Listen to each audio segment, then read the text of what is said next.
Hey Gil, well, it's Christmas, a time when we reflect on the things that hold the most meaning in our lives. Things like friends, family, those less favored by fortune, and garlic pork. Is it really that good? And when did pastels become a cryptocurrency? Now, I'm not a big fan of cliches, but this one coming up right now is almost unavoidable. Wake me up when 2020 is over. Whew. I can't think of anyone who's had a good year. It was absolutely devastating. It sucked for everyone. Well, everyone except Jeff Bezos. Now, you wouldn't be able to tell by just looking, but the health of our economy continues to be a major concern. COVID-19 is a high scorer for sure, but economic decline is the MVP. Job losses, flat consumer appetite, scarcity of foreign exchange, the whole lot.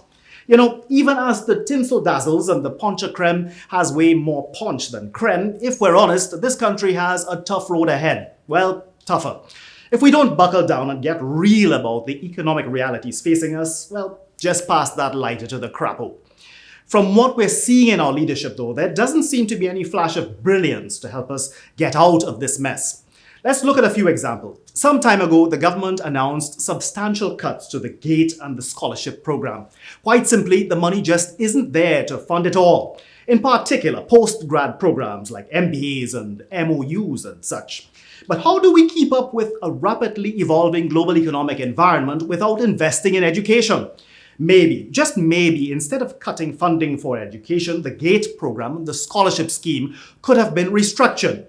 What should have been considered is focusing state expenditure on the sort of education that, well, prepares citizens for the jobs of tomorrow today.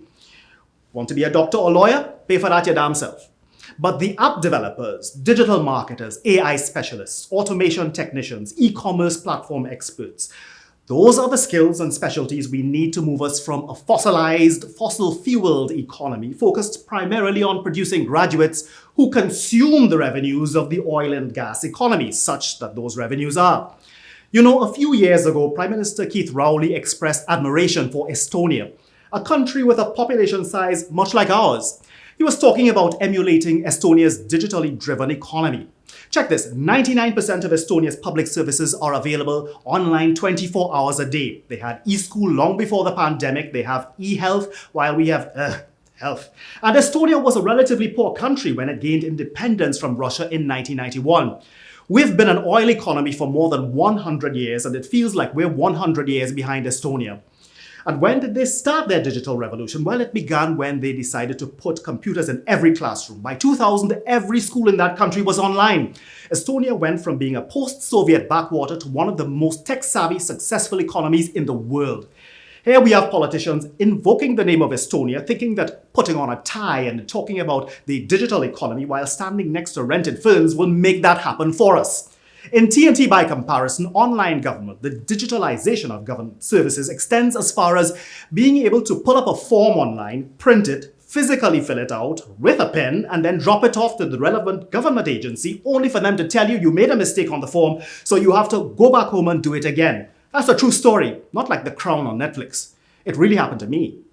You know, we talk a lot about ease of doing business, but it doesn't carry quite the meaning it should. That's as far as our digital thrust will take us because that's the best their feeble minds can muster. We talk a good game, but we're actually more talk and appearances than actual transformation. Just look back at the transportation hub in Port of Spain, really.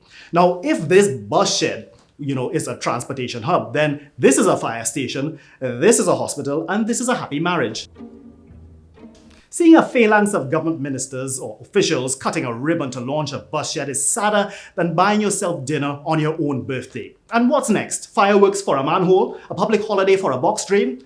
Real transportation hubs have digital displays where you can, check the time they're coming, schedules, everything like that, possible delays. In TNT, this is no joke. If you're at, say, one of those transit stops on the priority bus route and your bus is nowhere to be found, you actually have to get on the horn and call the PTSE to find out if your bus is coming in 5 minutes, 10 minutes, 15 minutes, ever. Is it ever coming?